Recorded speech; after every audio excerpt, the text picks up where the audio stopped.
Hello guys, welcome back to my channel. तो आज का हमारा टॉपिक है how to prep your nails before doing extensions और जेल नेल पेंट्स। आप अपने नेल को कैसे प्रेप करेंगे वो हम इसमें देखेंगे। So this is cuticle pusher और ये आपके क्यूटिकल एरिया होता है।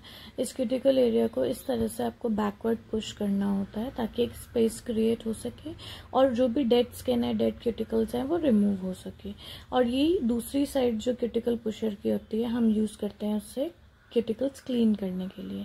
अगर आपकी साइड वॉल्स पे क्यूटिकल आपको दिख रहा है या डेड स्किन दिख रही है तो आप इसी से उसको रब करेंगे तो डेड स्किन निकल आएगा एंड देन उसको दूसरी साइड से आप उसे क्लीन कर देंगे इस तरह से। और अगर साइड का भी है तो आप ऐसे क्लीन करेंगे एंड देन पफी ब्रश से उसकी डस्ट क्लीन करेंगे। एक बार आप देख लीजिए इस तरह से ये क्यूटिकल पुशर है। Now next is cuticle cutter. अब इसे कब यूज़ करना है और कब नहीं करना है। जनरली आपको ये यूज़ नहीं करना है, बट अगर आपको लगता है कि बहुत ज़्यादा डेड स्किन है, बहुत ज़्यादा क्यूटिकल है, डेड है, तो आप इसे यूज़ करेंगे क्यूटिकल्स कट करने के लिए। और वो भी कब करेंगे, जब आप कंफर्टेबल हो। When you are comfortable then only use cuticle cutter, otherwise it's a big no.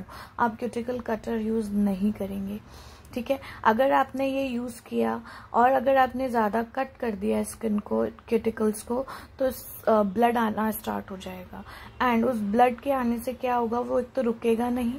दूसरी बात, जब आप कोई भी एप्लीकेशन करेंगे तो वो जो भी मटेरियल, जो भी प्रोडक्ट है आपका, वो उस पर लगेगा एंड देन इन्फेक्शन होने के पूरे चांसेस होते हैं। सो बेटर है कि आप क्यूटिकल पुशर यूज़ करें, उससे क्यूटिकल्स को बैकवर्ड इस तरह से पुश करें एंड उसी की दूसरी साइड से आप क्यूटिकल्स को रिमूव करें। This is the best way कि आप, और अगर आप कंफर्टेबल हो जाते हैं तो आप क्यूटिकल कटर का यूज़ कर सकते हैं। Now after these steps, our third step is to buff your nail. जब भी आप अपने नेचुरल नेल पे काम करेंगे, जेल नेल पेंट कर रहे हैं या ओवरलेस कर रहे हैं, तो आप बफर से उसका शाइन रिमूव करेंगे। तो we use buffer only to remove the shine. तो इस तरह से देखिए, आपको दिख रहा होगा शाइन रिमूव हो रही है। So this is how we can remove the shine off a nail. आप हार्ड फाइलर यूज़ नहीं करेंगे नेचुरल नेल पे, इस चीज़ का ध्यान रखेंगे।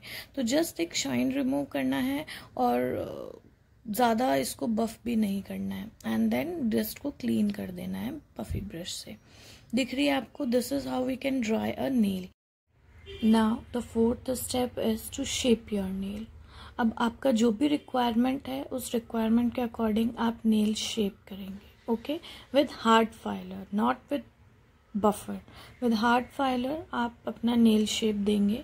सो I am giving almond shape, मैं एलमंड शेप दे रही हूँ। सो हो सकता है गाइस थोड़ा सा कैमरा फोकस हिले because I am doing a nail shape. So please cooperate and see how I am holding the filer, how I am shaping my nail. Guys बहुत ध्यान रखना है आपको नेल शेपिंग करते समय कि जो नीचे से हमारे नॉचेस ना निकल जाएं, बहुत ज़्यादा पोकी ना हो जाए। जो रिक्वायरमेंट है आप इस सब का पहले प्रैक्टिस कीजिए। जैसे मैं आपको ये हैंड पे दिखा रही हूँ, प्रैक्टिस हैंड पे आप नेल्स लेके, आप टिप्स लेके उनको स्टिक करके कहीं पे भी, और आप ऐसे प्रैक्टिस कर सकते हैं। तो do practice. This is almond shape. मैंने क्या किया, सिर्फ जो आगे से फ्री एज एरिया था उसको हल्का सा अंदर की तरफ मैंने शेप किया और देखिए आलमंड शेप आ गया है। नाउ अभी शेप करने के बाद हार्ड फाइलर से हम शेप करते हैं तो क्या होता है, नीचे से बहुत शार्प होती हैं एजेस, फ्री एजेस जो होती हैं बहुत शार्प होती हैं। तो उसे ब्लंट करने के लिए, उसे स्मूथ करने के लिए, ताकि अगर वो किसी को लग भी जाए या हमें भी लगे तो उससे कुछ हर्ट ना हो। So this is how we shape our nail. See कितना स्मूथ, शाइनिंग रिमूव हो चुकी है and this is almond shape. I hope आपको वीडियो पसंद आया होगा guys. Thank you so much for watching. Please subscribe, share. Thank you.